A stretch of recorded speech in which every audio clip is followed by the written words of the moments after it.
Hi, my name is Hilda Silken, and I'm the author of Blue Mountain Mist. I'm here doing another little entry. Today, a female came to me, Asian, quite petite, in the Markham area, and she had a black eye in this format. It's a major red alert for us because the area saw a lot of damage to our Canadian Asian community, a lot, immensely. And this is part of C3's history, and there's not much that anyone can do. It has been back to back hidden conflict over since 2009, 2010. Now, what's brewing it? When you take someone's anthropology journals and you're trying to implement European formats of division and all that, and you don't understand the content of the work, this is the type of flamethrower that adds on to an already existing brew that came out in 1998. So this is the sort of things that are occurring that are hush-hush, but at a cost to our Canadian citizens. Now, why are they doing this? They're doing this for several reasons.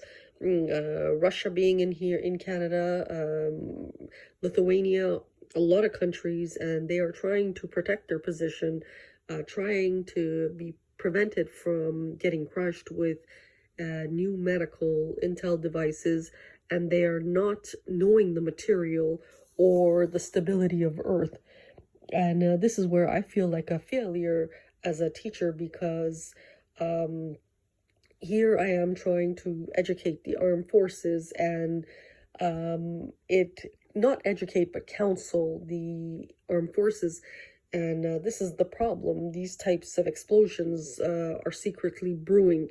In particular, with this female, we call these the mini females of Earth. They are approximately anywhere from 4 foot to 4'5".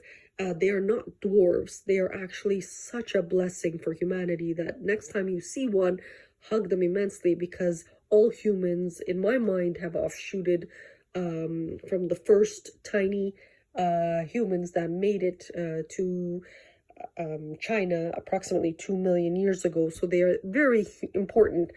But unfortunately, there's such bizarre standards when they compare it to the rich and to the very, very tall.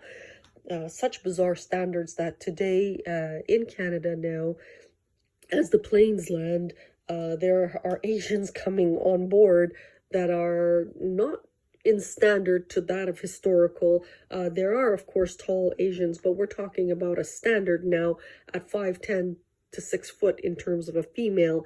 It's really, really sad, because in their mind, they are attempting to use DNA to alter and extract, and it's been a complete disaster. The 70 Sun collection that was designed, that is where I am right now. If you want some historical background, the Canadian Railway was made all by these tiny people that China at that time did not want. Again, for me, they're absolutely a gift for humanity. And even with what went on with me, one of the biggest issues was they didn't comprehend that, in Anatolia, what the skies picked was not a tall model at 6 foot. But I'm, not a mini.